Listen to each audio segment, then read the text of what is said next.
The Doctor Who sets come out soon, and there are a ton of new legends, specifically the Doctors. Each Doctor is a 2-color legend, but in addition to that, there are Doctor's companions, which is kind of like partner, where if you have a Doctor, you can add a companion. The companions can give you an additional color or just another commander in the command zone. So with all these options to mix and match, what combinations are the best? Presented here are my top 4 favorite combinations of Doctors and companions. This is in no particular order. First though, if you want to see more content like this, consider subscribing. Thanks. I'm going to start with the Fugitive Doctor, who investigates on Enter the Battlefield. Then, when the Fugitive Doctor attacks, you may sacrifice a clue to give an instant or sorcery in your graveyard flashback to red-green. Although splashing black could be fun to cheat out something like Curse of Cabal or a Worst Fears, I think splashing blue is probably going to be more powerful. Martha Jones is a really great companion. Not only does she also make a clue when she enters, but she can also give unblockable to the Doctor, so you can swing without losing your commander. And then blue gives you to probably some of the best cards to give flashback. Extra turn spells. The ones that don't exile themselves specifically. Giving these flashback and doubling up on each is incredibly powerful. And with the 2 or 4 extra turns you take, you just gotta find a clue generator or some big spell to finish off the table. Plus, looting away any big spell into the graveyard with some looting effects, so then you can cast and expropriate for 4 mana is also pretty powerful. I think K9 could also fill this role, but the extra clue from Martha I think might be better. Either way, seems like a really powerful teamer deck. The 6th Doctor is pretty sweet. He copies your historic spells and makes them not legendary for the copy. So you can play legends, sagas, or artifacts. Personally, I might try pairing him with Ian Chesterton and play a saga deck, which seems like a lot of fun. But in terms of power level, I think Ramana is better. She can create a tapped copy of a token that entered the battlefield this turn, so she lets you triple up on the things that the 6th Doctor copies. And since the token made by the Doctor is not legendary, and she copies the token specifically, you can make 3 copies of Old Gnawbones, or 3 copies of Jin-Gitaxias. It requires a decent bit of mana, and maybe this is a bit magical Christmas land where you actually line everything up, have both your commanders, and cast a big spell, but you are in Bant colors, so you can ramp pretty well. I think there are a lot of fun things these two can do together, and a lot of really powerful things if you're able to actually pull it off. I've never seen any episodes of Old Who, so I don't know anything about the 5th Doctor, but his card seems pretty good. A 4-mana Azorius Tutu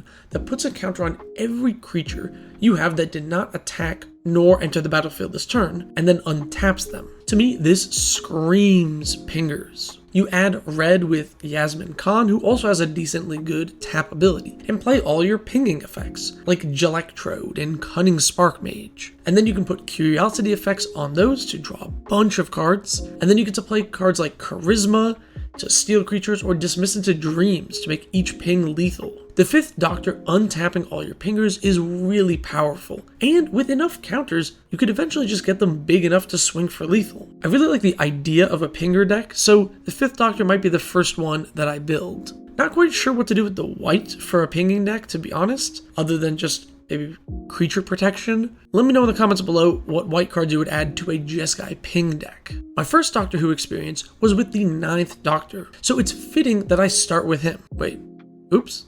And the 9th Doctor gives you an extra upkeep if he is untapped at your untap step.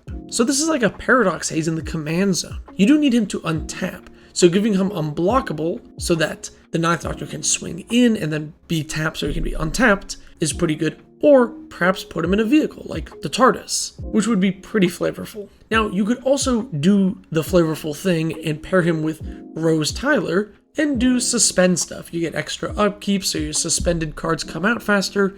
But personally, I would much rather play him in a group slug/stacks deck. Sounds weird, right? But here's what I'm thinking. You partner him with Clara Oswald and choose either white or black as her color. So you can play cards like Hakori Dustdrinker or Rising Waters, which stops lands from untapping, but then has a trigger on your upkeep to untap 1 land. But with your commander in play, you would untap 2. And with your other commander in play, you would untap 3. So you untapping 3 lands and your opponent's only untapping 1 can let you get way ahead with one of these stacks pieces in play and just break parity. Getting extra triggers off a World Queller is also super strong if you have lots of fodder to sacrifice. And this is also really funny with Mystic Barrier, which can make it almost impossible to attack, because if you choose left and right, nobody can attack any player who is not both on their left and right, which only happens if there are 2 players remaining. Instead of white, you could play black and use cards like Anawan the Ruin Sage or Cunning Lithomancer to strip away all players' resources even faster. Also, Herald of Leshrac has one of the funniest cumulative upkeeps in the game, where you get to steal more and more lands, and getting to double or triple that effect and steal 6 lands on one turn sounds really fun. I think the 9th Doctor is a super interesting card that will just keep getting better as cards get printed, and Clara Oswald is probably one of the better Doctor's companions in my opinion. So those are the Doctors and companion combinations I'm most excited to build. These are my personal favorites and the ones that I think are probably the most powerful, but what about you? Do you have a favorite Doctor companion combination you want to build around? Let me know in the comments below. Also, Doctor Who Boomers, is Old Who worth watching? I've never seen any of it, so let me know if I should check it out. Thanks for watching, subscribe for more.